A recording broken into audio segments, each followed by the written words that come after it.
Mudah-mudahan Allah menyelamatkan anak cucu cicit kita dari murtad. Orang-orang yang beda agama sama saya itu ngerasa gimana gitu, mereka tuh di mata saya tuh udah jelek aja, karena saya dari kecil udah didoktrin bang. Karena saya sekolah Islam, lingkungan saya semuanya Islam, gak ada orang Kristen bang di lingkungan saya, di rumah saya itu nggak ada. Keluarga saya juga Islam semua, jadi nggak ada celah untuk mengenal pengajaran Yesus gitu loh.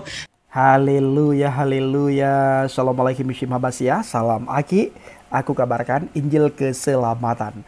Bapak Ibu Resi Tuhan, ketemu lagi dengan saya Evangelis Avraham Effendi Usman. Bagaimana kabar Bapak Ibu semua? Tentu luar biasa. Dan saudaraku para pencinta channel Injil Habaget, terutama sekali saya mengucapkan terima kasih kepada Bapak Ibu yang selalu mendukung pelayanan Habaget, baik melalui doa, dana, motivasi maupun support saudara semuanya. Terus dukung dalam doa dan bawa pelayanan Habaget dalam doa syafaat saudara, agar melalui pelayanan kita Bapak Ibu banyak orang tercerahkan, banyak orang bisa menemukan kebenaran, bisa menemukan kemenangan, dan bisa menemukan jalan Shiratal Mustaqim. Nah saudaraku, kali ini kita akan melihat dua buah cuplikan video. Yang pertama sekali daripada Ustadz Abdul Somad, di mana Ustadz Abdul Somad menyampaikan hal-hal yang menyangkut tentang orang yang murtad dari agama Islam. Hukum-hukumnya apa nanti yang akan disampaikan oleh Ustadz Abdul Somad. Begitu juga menyangkut hal-hal yang lain beliau akan sampaikan. Terutama sekali beliau menyampaikan di cuplikan video ini Bapak Ibu mengenai hukum orang yang murtad dari agama Islam. Hukum orang yang keluar dari agama Islam. Dia masuk Islam, dia keluar, dia masuk, dia keluar lagi. Bagaimana hukumnya? Nah sekalipun hal ini tidak diterapkan di bangsa dan negara kita Bapak Ibu, tetapi itu adalah ada hukumnya menurut sebuah hadis mengenai kenapa tidak diterapkan di bangsa dan negara kita. Karena bangsa dan negara kita hukum berdasarkan UUD 45 Pancasila, bukan berdasarkan hukum yang mereka minta saudara ya. Dan nantinya kita akan menyaksikan juga bagaimana tanggapan teman-teman dari murtadin. Ada seorang yang baru murtad dan dia memberikan jawaban yang sangat logis, yang sangat luar biasa, dan dia memberikan pemahaman nantinya juga kepada kita semuanya kenapa dia murtad. Yang paling penting adalah dia akan memberikan alasan apa yang membuat dia murtad, padahal dia seorang muslimah yang begitu taat, dididik secara Islam. Bapak Ibu, yang pertama sekali kita saksikan cuplikan video daripada Bapak Abdul Somad. Apa hukumnya orang murtad? Setelah itu masuk Islam balik.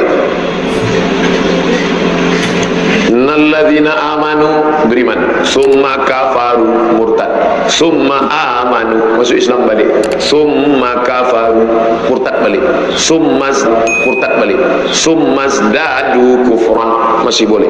Beriman dia, ya. Habis itu murtad dia, ya. Masuk Islam balik, boleh. Boleh. Yang tak boleh murtad dia balik. Jadi masih ada waktu dia 3 ronde lagi. Jadi kalau ada muslim dulu ya nikah dia sama non muslim, murtad dia, mau balik dia balik, boleh. Kau balik lagi baliklah. Tapi kalau kau murtad sekali lagi,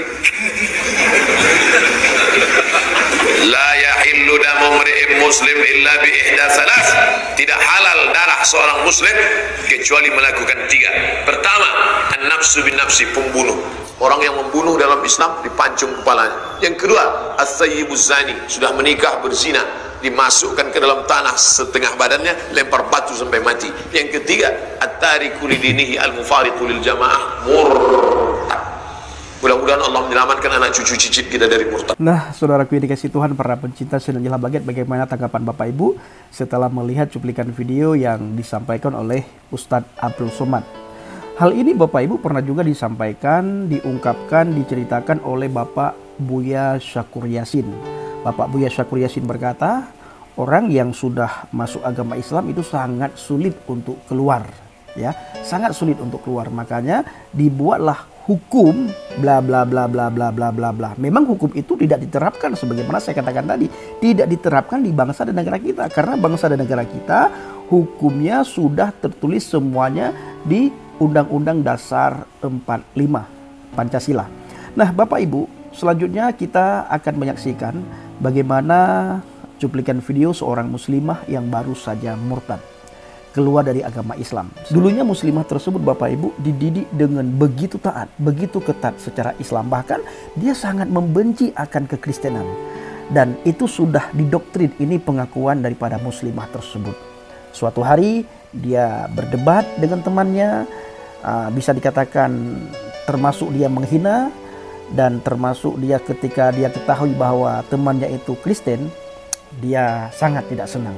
Terjadilah debat di situ. Ketika terjadi debat, dia melihat temannya ini semakin dihina, semakin kuat imannya, tidak akan membuat dia goyah. Akhirnya oleh temannya ditanyakanlah mengenai mukjizat Nabi yang diimani oleh muslimah tersebut. Nah, saudaraku, bagaimana cuplikan videonya? Ayo kita saksikan sama-sama. Ini luar biasa, tonton sampai selesai ya. Saya jelasin sedikit ya Bang, karena hidup saya sekarang adalah bagi kemuliaan Tuhan ya Bang. Apalagi ini mengabarkan kabar baik gitu. Karena hidup untuk bersaksi ya Bang ya. Oke, saya jelasin. Saya itu dulu Islam Bang. Saya itu Islam yang fanatik, Islam yang dimana aku tuh nggak suka sama orang-orang Kristen ya. Pokoknya orang-orang yang beda agama sama saya tuh ngerasa gimana gitu, mereka tuh di mata saya tuh udah jelek aja, karena saya dari kecil udah didoktrin Bang. Karena saya sekolah Islam, lingkungan saya semuanya Islam, gak ada orang Kristen Bang di lingkungan saya, di rumah saya itu nggak ada. Keluarga saya juga Islam semua, jadi nggak ada celah untuk mengenal pengajaran Yesus gitu loh. Ya yang saya tahu Yesus hanya Nabi Isa gitu loh.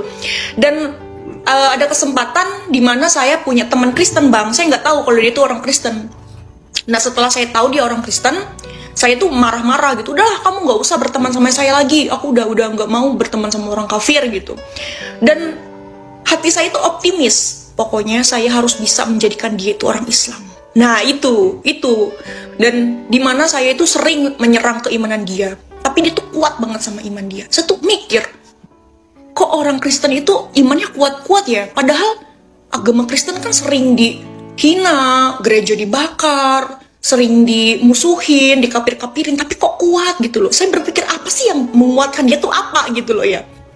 Nah kita cekcok, terus saya tuh ngerasa kesekak waktu itu karena teman saya menanyakan mukjizat Nabi saya, dan saya tahu cuman Al-Quran dan membelah bulan gitu. Dia tuh ketawa, membelah bulan gimana ya, saya nggak suka ya Bang ya, karena bagi saya siapapun yang menghina Nabi saya ya darahnya halal, itu agama saya dulu ya. Mungkin nggak semua lah orang Islam itu intoleran, kalau saya orang Islam yang intoleran gitu. Dan saya tuh tantang Tuhan Yesus waktu itu, coba kalau memang Tuhan kamu itu Tuhan yang benar, kalau memang Tuhan kamu itu Tuhan yang hidup, kalau memang Tuhan Yesus itu adalah Tuhan semesta alam, tunjukin sama saya, kata saya gitu. Suruh datang ke mimpi saya tantang Tuhan waktu itu, dan luar biasa saya mengalami Tuhan Bang, dimana Tuhan tunjukkan firman yang luar biasa pada saya. Saya tuh niatnya buka Google, saya tuh mau mencari mukjizat Muhammad gitu ya, mau mencari mukjizat Muhammad, karena teman saya nanya-nanya terus mukjizat Muhammad itu apa, dan saya tuh cari tahu, karena yang setahu saya itu mukjizatnya cuma membelah bulan sama Al-Quran aja, itu mukjizat terbesar gitu loh. Malah yang keluar itu Matius pasal 28 ayat 18-20. Saya bingung ini apa, saya ngetik apa, keluarnya apa. Aku bilang, Yesus berkata, aku berkuasa di surga dan di bumi, di langit dan di bumi. Dia akan menyertai kita sampai akhir zaman, menyertai orang-orang percaya. Itu yang membuat saya bertobat. Dan masih panjang sih Bang, tapi waktunya udah gak ada tuh mau habis. Pantes berani pindah agama. Kalau ada orang tua, insya Allah orang tua menentang. Padahal saya bikin PT itu nggak lagi nyinggung-nyinggung soal agama deh, perasaan. Ingat ya, duniawi itu panah loh. Orang tua, saudara, tetangga, sekalipun kamu nggak bisa menyelamatkan saya. Terus apa? Kenapa kamu ikut campur urusan saya? Kenapa saya mengikut Kristus? Karena dialah juru selamat saya, juru selamat manusia. Hanya saja kamu belum mengenal keselamatan dan kebenaran. Lantas, saya harus percaya sama manusia? Tentu tidak. Saya percaya sama Tuhan saya. Saya percaya sama Tuhan saya, karena dia berasal dari atas, yaitu dari surga. Karena dia adalah pemilik tahta sorgawi, berkuasa di langit dan di bumi. Pada Yohanes pasal 6 ayat 38, sebab aku telah turun dari sorga bukan untuk melakukan kehendakku, tetapi untuk melakukan kehendak dia yang telah mengutus aku. Dan inilah kehendak dia yang telah mengutus aku, yaitu supaya dari semua yang telah diberikannya kepadaku jangan ada yang hilang, tetapi supaya aku bangkitkan pada akhir zaman.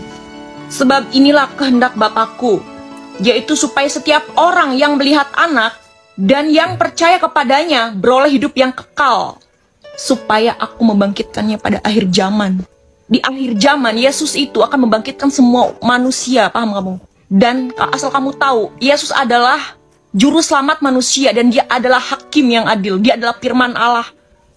Firman yang menjadi manusia. Sedangkan kamu siapa? Mau menghakimi saya? Hey! Pada Yohanes pasal 8 ayat 12. Maka Yesus berkata pula kepada orang banyak, barang siapa mengikut aku, ia tidak akan berjalan dalam kegelapan, melainkan ia akan mempunyai terang hidup. Karena saya ingin memiliki terang hidup, ingin mengetahui kebenaran, saya mengikut Tuhan saya, itu Yesus Kristus sang juru selamat manusia, bukan mengikut mulutmu itu loh. Nih ya, kenapa orang Islam pindah ke Kristen, dia akan dibenci. Kamu mau tahu? Pada Yohanes pasal 15 ayat 19, firman Tuhan katakan, sekiranya kamu dari dunia, tentulah dunia mengasihi kamu sebagai miliknya. Tetapi karena kamu bukan dari dunia, melainkan aku telah memilih kamu dari dunia, sebab itulah dunia membenci kamu. Saya milik Tuhan, oke? Nah, saudaraku yang dikasih Tuhan, para pencinta channel Jaha Baget, bagaimana menurut Bapak Ibu? Silahkan tulis di kolom komentar. Pergunakanlah jari saudara dengan bijak di saat saudara menulis komentar di channel kita, Bapak Ibu. Saudaraku, saya ingin mengajak teman-teman kita dari seberang, saudara muslim, untuk merenungkan satu ayat firman Tuhan yang tadi sempat dikutip oleh muslimah yang baru saja keluar dari agama Islam. Dia sekarang sudah menjadi petobat baru, menjadi pemberita Injil juga. Di media sosial, di YouTube, di TikTok, dia juga memberitakan Injil, Bapak Ibu ya. Saudaraku, kita ingin mengajak teman-teman muslim supaya merenungkan satu ayat yang sempat dikutip tadi. Dalam Injil Matius 28 ayat yang ke-18. Yesus mendekati mereka dan berkata, kepadaku telah diberikan segala kuasa di surga dan di bumi. Kepadaku telah diberikan segala kuasa baik di surga maupun di bumi. Kepada teman-teman yang muslim, coba renungkan, lalu saudara nanti tulis di kolom komentar. Saya akan bacakan sekali lagi dalam Injil Matius 28 ayat yang ke-18. Yesus mendekati mereka dan berkata, kepadaku telah diberikan segala kuasa di surga dan di bumi. Kepadaku telah diberikan segala kuasa di surga dan di bumi. Kenapa diberikan kuasa hanya kepada Yesus, baik di surga maupun di bumi? Kenapa nabi-nabi yang lain tidak diberikan kuasa ini? Ya. Kenapa hanya kepada Yesus diberikan kuasa baik di surga maupun di bumi? Sedangkan nabi-nabi yang lain tidak pernah kita mendengar karena tidak pernah tercatat, tertulis dalam Alkitab. Kalau nabi yang lain diberikan kuasa baik di surga maupun di bumi. Hanya kepada Yesus diberikan kuasa di surga maupun di bumi. Siapa Yesus Kristus ini? Ayo teman-teman muslim, tulis di kolom komentar dan pergunakan jari saudara dengan bijak tanpa perlu menghina, mencemooh, mencaci maki apa yang tidak saudara imani. Saya hanya bertanya. Terima kasih. Kiranya video singkat ini menjadi berkat bagi kita semuanya. Shalom alaikum bishim habasiyah. Salam aki. Aku kabarkan Injil keselamatan. Bapak Yahweh bishim Adonai Yeshua Hamasiyah. Waruah Kudus memberkati kita semua. Haleluya. Amin. Salam murtadin. Saya mengucapkan terima kasih sekali lagi kepada Bapak Ibu yang selalu mendukung pelayanan Habaget. Terima kasih.